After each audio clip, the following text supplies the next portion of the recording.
My name is Jeff Ryckman, and I'll be presenting on the impact of ROECSG 2020 on unique site visits to a radiation oncology educational website.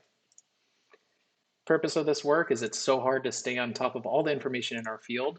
We have fantastic resources available, and in September 2019, radoncreview.org was launched to be a comprehensive resource and to replace the outdated RADONC wiki. We hypothesized that Radiation Oncology Educational Collaborative Study Group would have a significant and durable impact on the volume of unique site visits and user contributions. So we were selected for an oral presentation last year. We defined a pre and post ROECSG cohort each 9 months, and the weekend of ROECSG was the ROECSG cohort, Google Analytics for demographics, and manual review of commentary for audience contributions. Pre-ROECSG, we had about 150 unique monthly site visitors, heavily concentrated in the state where I trained. And pay attention to this map here, 40 different countries, but the weekend of ROECSG, 60 different countries from over 1,200 users. And then the 9 months after ROECSG, our daily users is 650. It's a daily record, clearly. After ROECSG, we average about 1,000 unique visitors from nearly 90 different countries. And cumulative visits, we surpassed 10,000 unique visits since launch in September 2019. About 2/3 of users are desktop, 1/3 are mobile. That stayed constant pre and post ROECSG.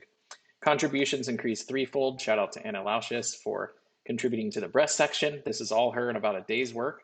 Post ROECSG comments were diversified and contributions were diversified. So our monthly record we visited before, but here it is 2,000 per month, and now we're just tiptoeing above 1,000 visitors per month pretty consistently. ROECSG had a significant impact on increasing user traffic and contributions to the RADONC Review educational website. We welcome input from ROECSG and the medical education community to help improve this freely available online educational resource and to encourage sustainable ongoing contributions. Wanted to highlight a new feature, AirTable. It's an interactive constraint section. We're currently working on the ability to allow users to verify or select favorites, but for now, consider this the beta version until these features become available. And so just to briefly show functionality here, for example, BID fractionation 36 gray per Teresi to the cord and 41 gray per CalGB. For 3 fraction, V20 less than 20 cc per high tech to the brain. And for 5 fraction, V24 less than 20 cc per high tech. But let's scroll over to the notes column to see exactly what that means. Basically, it's less than 10% risk of necrosis or edema, less than 4% risk of radionecrosis requiring resection. Now we're going to go to controversial small cell and non-small cell constraints, such as for the heart. Catherine Banfield illustrated this beautifully in one of her publications, the importance of keeping 30 and 15 gray outside of the heart and its substructures. Whereas for the proximal bronchial tree, this was not limited on RTOG 0617 for conventional fractionation. Now we'll skip down to 5 fractions and highlight the trachea and proximal bronchial tree. Constraints range from about 95% of your 50 gray script to 105% of your 60 gray script per 0813.